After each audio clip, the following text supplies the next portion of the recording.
for your misdemeanor.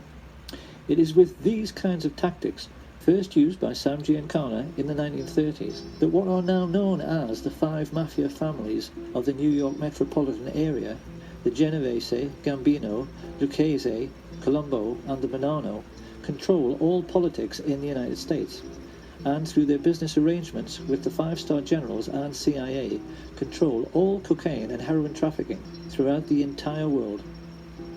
After the dust had settled on the Kennedy assassination, Sam Giancana explained to his younger brother that the mob and the CIA had taken care of JFK together because they were essentially 2 sides of the same coin. In the last 50 years, that relationship between these 2 secret societies has become even closer, to the point where they are now indistinguishable. The people who live in the Third World are so well aware of what is really going on, they have come to call the CIA the cocaine importing agency. Yep. The World Wide Web now abounds with proof to back this up. And although many people were skeptical at first about Kay Griggs, in recent times her most sensational claims have been fully endorsed by the FBI chief Ted Gunderson, who gave several interviews in support. This cult was involved in distributing drugs up and down the East Coast, drugs that were being flown in from Southeast Asia in military and planes. The operation was by the certain Army personnel and also CIA.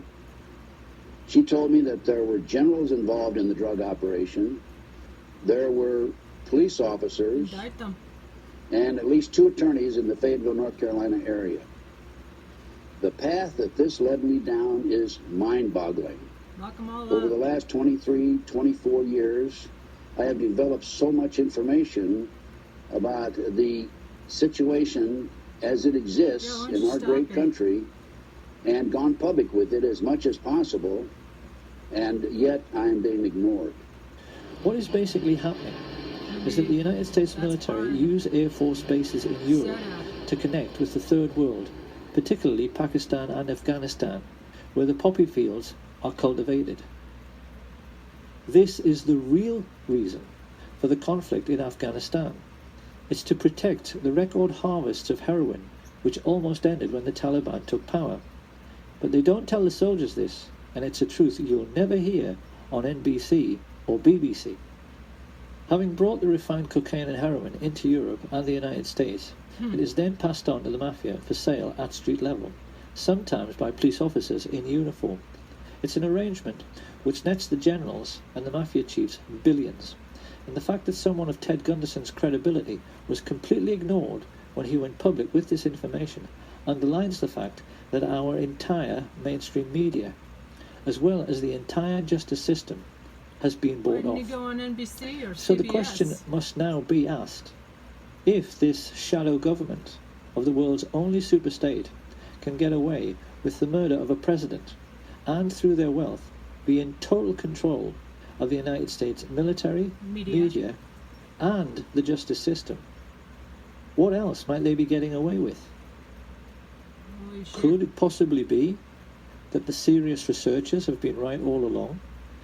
And remembering what happened to Flight 553, that 9/11 truly was one huge confidence trick? Yeah. Inside job.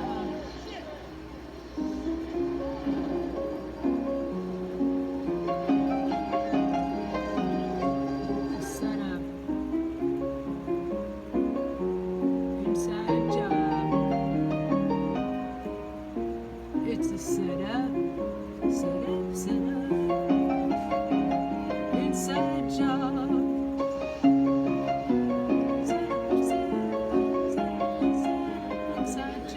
Once the dust had settled on 9/11, people immediately began to realize there was something very wrong with the 9/11 TV coverage. First along came Dylan Avery with his amazing film Loose Change. He proved conclusively that the official report was nonsense because aircraft fuel does not burn at even half the temperature required to melt steel, and that the towers defied the laws of physics by collapsing with perfect uniformity at free fall speed. Buildings in Germany which were bombed over and over again didn't collapse with perfect uniformity down to ground level. Avery also pointed out that in Kennedy's time, his chiefs of staff drafted plans to kill innocent people and commit acts of terrorism in the United States in order to whip up support for a war with Cuba. Codenamed Operation Northwoods, these plans included hijacking planes and blowing up ships and landmark buildings in order to stimulate a helpful wave of national indignation which could be used to oust Fidel Castro. And there wasn't anything exceptional in this initiative. Northwoods was an offshoot of the notorious Operation Gladio, a sustained campaign organized by MI6 and the CIA, which perpetrated many bombing atrocities in post-war Europe, which they blamed on what they said were communist terror organizations. A typical example was the horrific bombing of Bologna railway station in 1980. Italians will be appalled to learn this outrage was committed by the Americans and the British.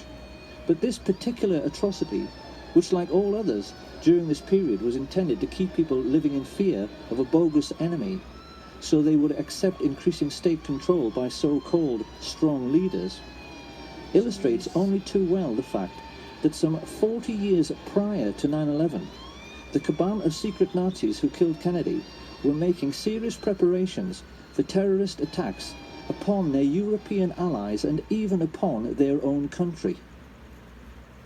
Wow.